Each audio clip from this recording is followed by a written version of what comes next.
du gouvernement, avec notamment l'exigence de défendre en tout premier lieu les intérêts du Sénégal et de ne plus jamais nous laisser dicter notre conduite dans la gestion des affaires publiques et la défense du citoyen sénégalais.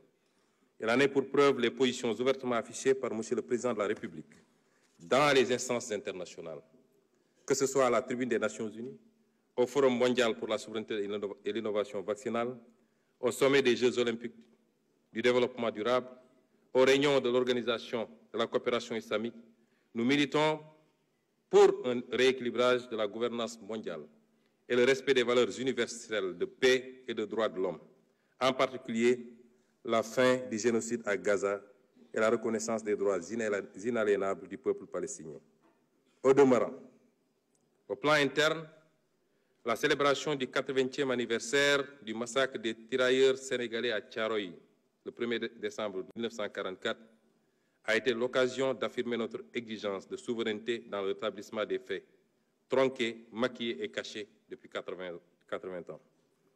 Le non-renouvellement à l'expiration de son délai, le 17 novembre 2024, des accords de pêche qui lient le Sénégal et l'Union européenne marque également notre volonté unilatérale de défendre les intérêts de notre pêche artisanale, de notre armement national et de notre industrie locale de pêche. Concernant la souveraineté monétaire de l'Union monétaire ouest-africaine, notre gouvernement a eu des échanges avec la BCEAO sur l'état et les perspectives de mise en œuvre de la réforme du franc CFA. S'agissant de la souveraineté en matière de défense, le président de la République a annoncé la fermeture prochaine des bases militaires étrangères au Sénégal. De toutes les bases militaires au Sénégal.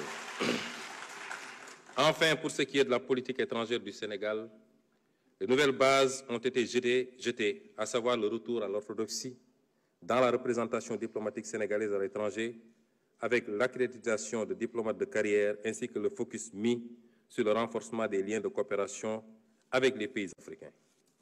Monsieur le Président de l'Assemblée nationale, honorables députés, le renouveau du Sénégal au plan intérieur et extérieur ne peut réussir sans une administration publique efficace et dotée d'éthique et de déontologie, ainsi que des sociétés publiques et parapubliques régies par une stricte gouvernance financière. Cela a été martelé par le Président de la République et suivi d'action. À l'issue du premier Conseil des ministres, avec sa lettre du 8 avril 2024, transmise individuellement à chaque agent de l'État pour les inviter à la droiture, la probité et l'exemplarité, toujours au travers des principes du Jubal et du Jubbanti.